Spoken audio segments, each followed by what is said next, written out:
"You need a home and I need a mommy," said the little girl to the mail-order bride left at the station. Dakota Territory, winter of 1887.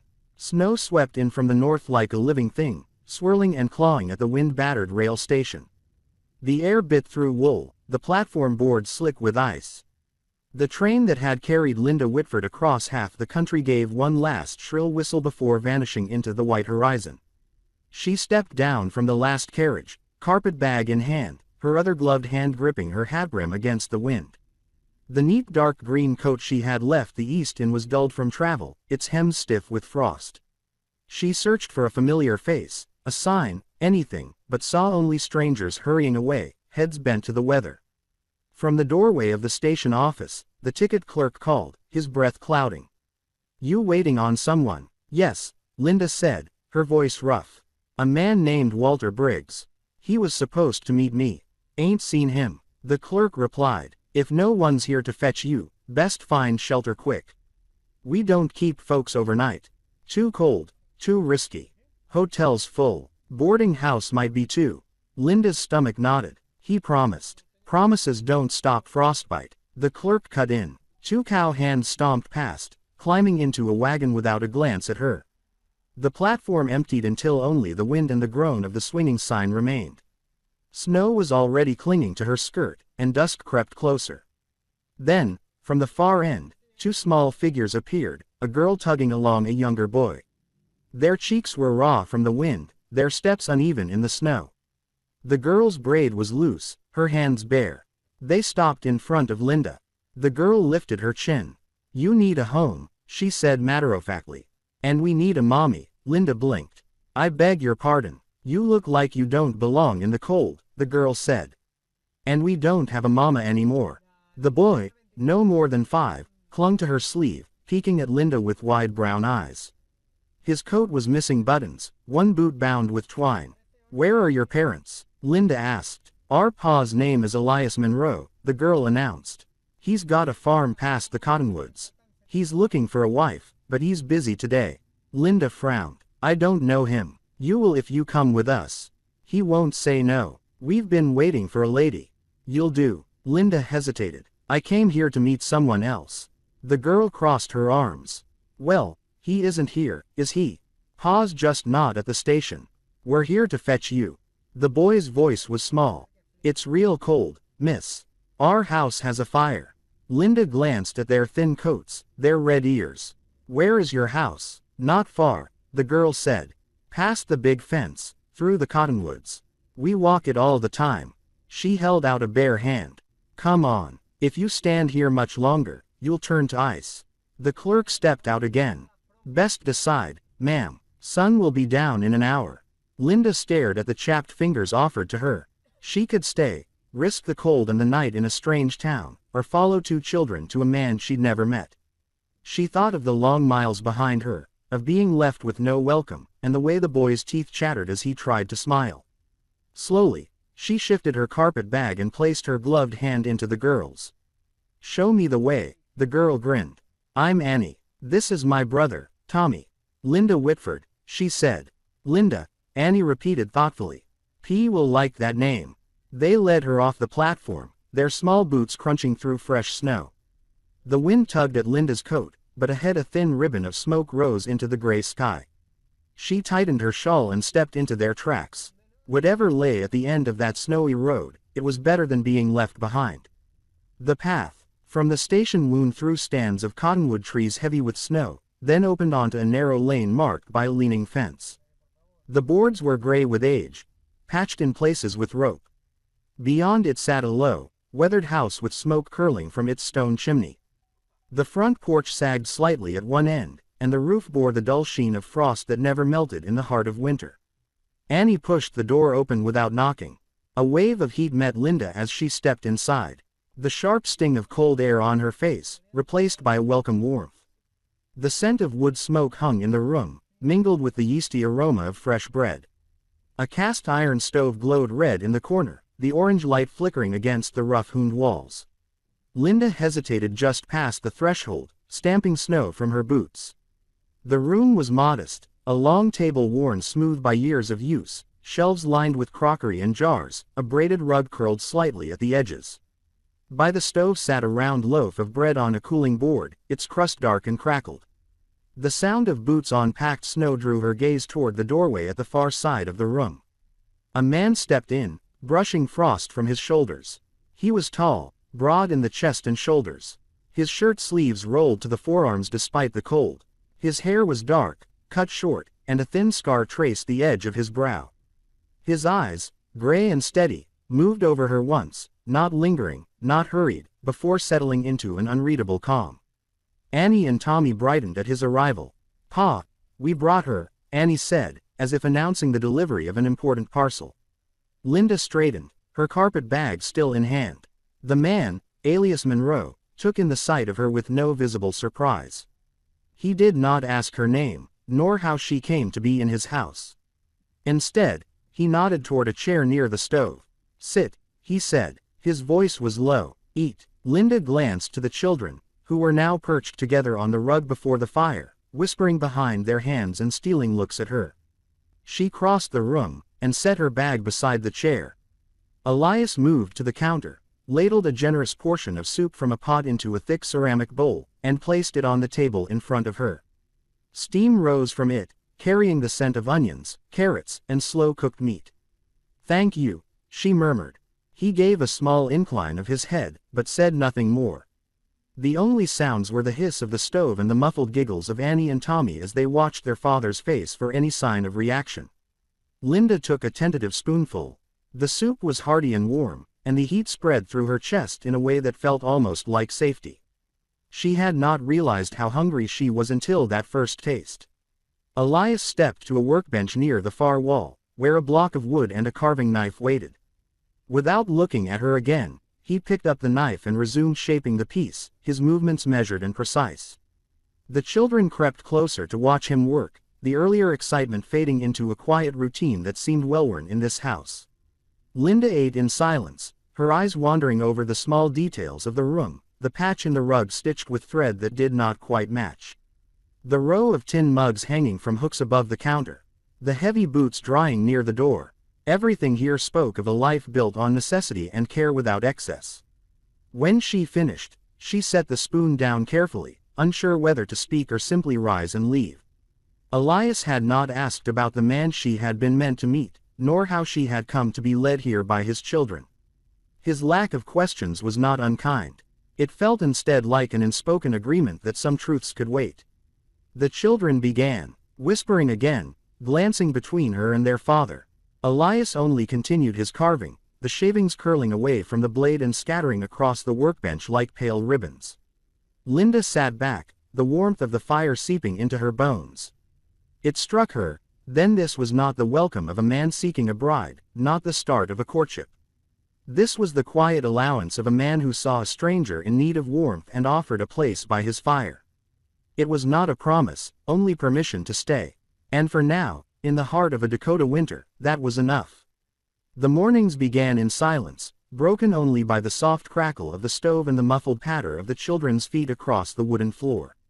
Linda rose early, sweeping the ashes from the hearth and folding the wool blankets neatly at the foot of the children's bed. Annie and Tommy were quick to join her in the kitchen, their hair tousled from sleep, eyes bright with curiosity. She mended shirts with careful stitches, patched the knees of trousers worn thin from climbing fences, and darned socks by the light of the window. The work was simple, but her hands had not been idle in years, and there was comfort in the rhythm of needle and thread. Annie sat close while Linda sewed, asking about letters and words. Soon Tommy joined, and the three of them leaned over the small kitchen table in the afternoons, practicing with a blunt pencil on scraps of brown paper. Annie's letters were bold and crooked, Tommy's tiny and hesitant. Linda praised them both, patient with every smudge. Elias said little during these lessons. Most mornings he was already outside before the sun had cleared the horizon, tending to livestock or splitting wood. Yet each day, without a word, there was a tin cup of coffee set at her place by the table. When she came in from the children's room, she noticed other small things. The split in the heel of her boot stitched neatly one evening without her asking. A thick wool scarf, faded but warm, hung on the peg nearest her chair. The scent of pine clung to it as if it had been stored away for years until someone thought she might need it. The children began calling her Miss Linda, a title that felt both formal and dear. They were eager to show her the little wooden animals Alas carved in the evenings, tiny horses with smooth rounded edges, a bear with one ear slightly shorter than the other, a bird poised as if ready to fly. Linda kept the pieces in a small row on the windowsill above the table, where the pale winter light touched them each morning. They made the cabin feel less like a shelter and more like a place with corners that belonged to her. Still, when she ventured outside with Annie and Tommy, walking the fence line or hauling water from the pump, she began to notice the way neighbors watched. A ranch hand riding by would slow his horse, eyes lingering a little too long. A woman passing in a wagon would glance once, then again, as though trying to place her face. The first time it happened, Linda told herself it was nothing. But soon she realized the looks were not simple curiosity. There was a weight to them, a silent question she could not yet answer. Inside the cabin, the warmth of the fire and the laughter of the children shielded her from it. She let herself believe, if only in those moments, that she was not an outsider, that perhaps she had stepped into a life that could make room for her. But the wind carried whispers in this country, and she could feel them moving closer. The trip into town was quiet. Linda sat beside Outlaws in the wagon, her gloved hands folded in her lap, the cold air pinching her cheeks. The children had stayed at home with the neighbor, leaving only the steady rhythm of the horses' hooves and the creak of the harness to fill the silence. The general store was warm inside, its stove roaring in the corner, and the scent of ground coffee mingling with the sharp tang of kerosene from the lamps. Shelves were stocked with bolts of cloth, tins of biscuits, and barrels of flour. Outlaws moved down the narrow aisle with purpose, selecting seed packets and measuring out nails into a paper sack. Linda lingered by the counter, waiting, while Mrs. Harrow, tall, sharp-eyed, and wrapped in a shawl of deep maroon, counted coins for another customer. When the woman finally turned her attention to Elias, her smile was thin and knowing. "Well, Mrs. Harrow said, her voice carrying easily through the room. "That was quick, was it not? Living under a man's roof without a wedding ring to speak of." The words hit Linda like a slap. The warmth of the stove suddenly too close, too bright. A man by the window stopped sorting through his mail and a pair of ranch hands near the barrels of oats paused mid-conversation. Elias said nothing. He kept his gaze on the sack of seed in his hands, his expression unreadable. Linda felt every eye in the store on her. She forced her voice steady. "We came for supplies," she said quietly, though she was unsure if anyone but herself heard the words. Mrs. Taro arched a brow, clearly pleased with the attention her remark had gathered. "Supplies for a household, I expect. Must be nice to settle in so quickly." Elias reached for a sack of flour, set it on the counter, and slid coins across the worn wood. His silence felt heavier than the stares. Without meeting Linda's eyes, he gathered the parcels and nodded toward the door. The ride home was wordless. Snow flurries drifted in from the west, settling on the brim of Elias's hat and the folds of Linda's skirt. She stared at the road ahead, her hands clenched beneath her cloak, the sting of Mrs.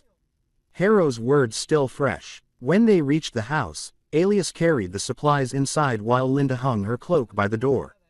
The children returned soon after, their chatter filling the room, but Linda found her mind fixed on the store on the way Elias had let the moment pass without a single word in her defense. That night, after the children were asleep, Linda stood by the fire, her hands wrapped around a cup of cooling tea. Elias was at the table repairing a broken hinge. The scrape of metal on metal was the only sound. Finally, she spoke. "Silence can wound as much as words, you know." Elias set down the hinge and looked at her. His gray eyes were steady, not sharp, but they gave nothing away. "I do not let other people's talk decide who stays in my home," he said simply. It was not an apology, not a promise either. But there was a weight in his voice, as if he had long since chosen which battles were worth his breath. Linda turned back to the fire, letting the heat touch her face. She did not know if she felt comforted or more alone than before. By the time spring's first winds arrived, the snow had softened into mud, the air damp and restless. Annie had been at the small schoolhouse for weeks now, walking there with two neighbor children, while Tommy stayed home with Linda. One afternoon, Linda was mending a tear in one of Elias's shirts when a sharp knock sounded at the door. Too quick to be a neighbor. A boy from the schoolhouse stood there, eyes wide, holding a folded note. "From Mr. Callum," he said before hurrying off. Linda opened it. "Mrs. Whitford, please ask Mr. Monroe to speak with me tomorrow regarding an incident with Annie." Her stomach tightened. When Elias came in from the barn, she handed him the note. He read it without a change in expression. "I'll go first thing," he said. "Do you know what happened?" "No, but I'll find out." The next day, he returned later than usual. Annie trailing behind with a wrinkled dress and half-undone braid. She slipped into a room without a word. "She got into a fight," Elias said flatly, hanging up his hat. "A fight with a boy in her class. She bloodied his lip. His father wants her kept home for a week." "Wait, what?" Elias's jaw tightened. He said, "You're just someone here to keep my bed warm." Annie told him to take it back. He didn't. She made him. The words hit hard. Linda stared at her hands. "She shouldn't have done that." "No," Elias agreed. "But she was defending you." "I'm the reason she's in trouble," Linda murmured. "I'm giving them things to say about this family." Elias didn't answer, just crossed to the sink and began washing his hands, his broad shoulders blocking the light. That evening, Annie stayed in her room, and Tommy sat close to Linda without speaking. The silence made every creak of the cabin sound louder. After the children were asleep, Linda sat on her cot, eyes on the carpet bag she had never fully unpacked. Elias's silence in town, the way neighbors looked at her, and now Annie's trouble, she could end it by leaving. No more whispers, no more fights. He pulled the bag from under the bed, folding her few dresses, the fabric cold in her hands. She had just gathered her shawl when a flicker of light through the window caught her eye. Curious, she stepped quietly into the main room and opened the door. The night air was sharp. Elias sat on the top step, a lantern at his side, Tommy's red scarf in his hands. The frayed edge lay across his knee as he pushed a needle through the wool with careful, steady movements. Linda paused in the doorway, watching the way his shoulders leaned forward, the way he adjusted the thread before each stitch. No one was there to see him work, yet he treated the mending as if it were as important as the day's harvest. He could have handed the scarf to her. She'd mended nearly everything since arriving, but he hadn't. This was his task tonight, his care. Tommy would wake to find the scarf whole again, never knowing the time it had taken. Linda's grip on her shawl loosened. The thought of leaving slipped back into shadow. This was what bound them together. Not vows or papers, but quiet acts of keeping each other whole. She stepped back inside, closing the door softly. The warmth of the stove met her as she set the carpet bag aside, untouched. The morning began in stillness. Snow had fallen through the night, leaving the yard smooth and white under a pale sky. By midday, the clouds had returned, low, heavy, and rolling in from the west. The wind picked up, whistling through the cottonwoods beyond the fence. Inside, Linda sat with Annie at the table, sorting buttons into an old tin. Elias was outside fixing the barn door hinge, his hat pulled low against the gusts. By late afternoon, the storm was on them, snow driving sideways, rattling shutters howling down the chimney. Elias came in, brushing ice from his coat. "Stay in," he told Linda. "I'll check the animals." Minutes later, he returned, stamping snow from his boots. Annie looked up, suddenly frowning. "Where's Tommy?" Elias glanced toward the bedroom, then back to her. "I thought he was with you." The girl shook her head. "He went outside to find something. Said he dropped it." Linda's stomach tightened. "What was it?" Annie hesitated. "The little horse you made him." Elias moved toward the door, but Linda was already pulling her cloak from the peg. "The wind's too strong," he said. "If he's frightened, he needs to hear me," she replied. "He knows my voice." They locked eyes a long moment, the storm pressing against the walls. Then Elias lit a lantern and handed it to her. "Check near the split cedar tree. That's where they play." The wind hit her like a wall the moment she stepped outside. Stealing her breath, snow stung her cheeks and clung to her lashes. She bent her head and followed the faint footprints cutting through the drifts, the lantern's light swaying with each step. Past the barn, across the open yard, the trail wound toward the cottonwoods. She called his name, but the gale swallowed her voice. Snow was already filling the tracks. At the split cedar, its trunk twisted like rope. She scanned the whiteness beyond. Near the half-frozen creek, a dark shape crouched behind a boulder. "Tommy," she shouted, forcing her way forward. He looked up, pale and wide-eyed, clutching the wooden horse in bare hands. "I found it," he said, voice trembling. "But then I couldn't see the house anymore." Linda knelt, setting the lantern in the snow. She unfastened her cloak and wrapped it around him, pulling him close. His small body shook from the cold. "You're safe now," she said, steady, though her pulse raced. "We're going home." She lifted him into her arms. He was light, but the wind fought her every step. Snow lashed her face, the ground shifting underfoot. She began to hum, then sing, an old hymn her mother used to soothe her in storms. The tune was thin against the gale, but Tommy's arms tightened around her neck. Step by step, she retraced the path, the lantern bobbing ahead of them. Her legs burned, breath coming in sharp bursts. The wind shoved and pulled, but she pushed on. The house emerged at last, its windows glowing faintly through the snow. The door opened before she reached the porch.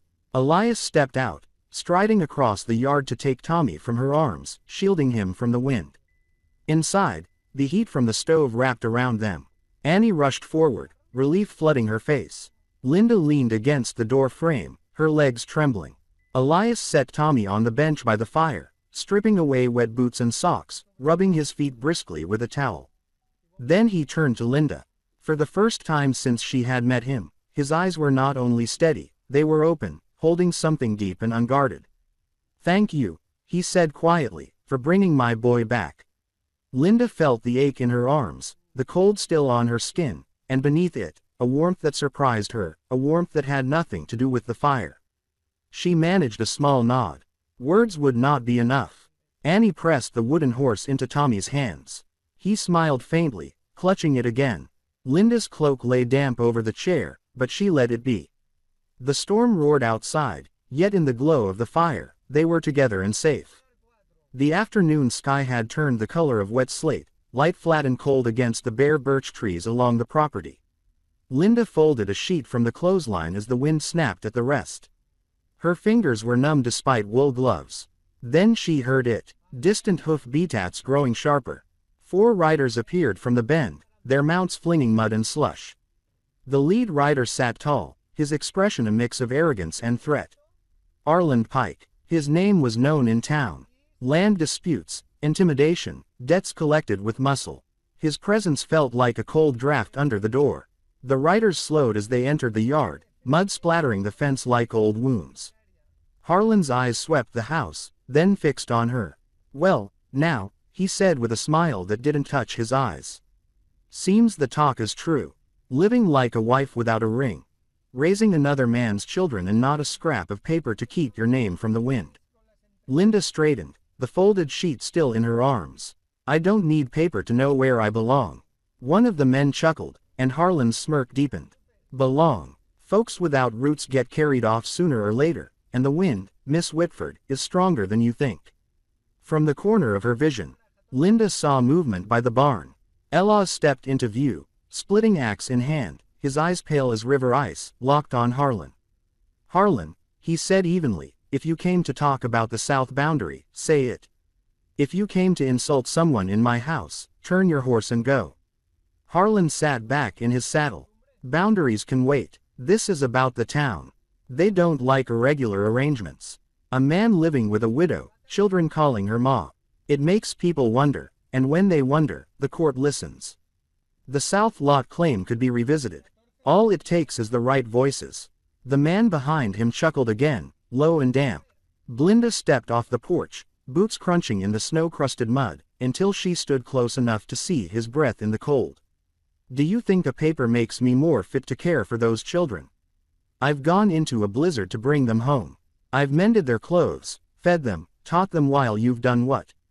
Counted coin and spread poison."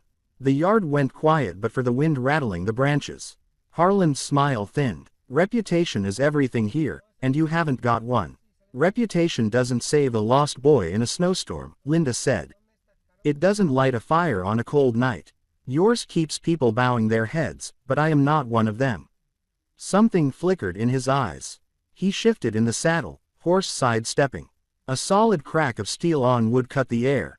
Elias had driven the axe blade deep into an upright log. "She stays," Elias said, voice sharp as the wind. "And if anyone thinks to use court or gossip to take this place from me, they'll stand right here and tell me to my face." The laughter from the riders died. Two exchanged uneasy glances. One shifted as if ready to leave. Harlan's jaw worked. He yanked his rez, wheeling his horse and spraying slush against the fence. Without another word, he rode toward the road, the others following. The drum of hooves faded into the trees.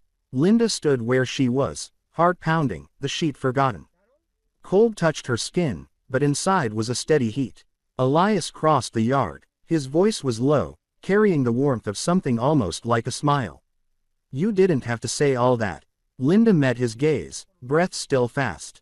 "Yes, I did. I'm not running this time." The dawn came soft and pale, spilling over the hills in a muted gold that touched the frost on the fence rails. Linda was sweeping the kitchen floor when she heard the steady tread of boots behind her. She turned to see Elias standing in the doorway. Something folded in his hands. He stepped forward, holding it out. The fabric was worn but clean, a faded cotton apron, its ties softened by years of use. "It belonged to Mary," he said quietly. "She wore it every day until well." He paused, his gaze steady on hers. "I don't have a ring to give you, but I've got land. I've got my children, and I've got the faith that you're the piece we've been missing." The room seemed to still around them. The only sound the faint ticking of the stove. Linda looked down at the apron, her hands trembling slightly as she reached for it. The fabric was warm from where he had held it, and the weight of the gesture settled deep in her chest. Her throat tightened, and before she could stop it, tears welled in her eyes. Yet alongside the ache was a smile she could not hold back. A smile born from the slow, steady knowing that this moment was not a rest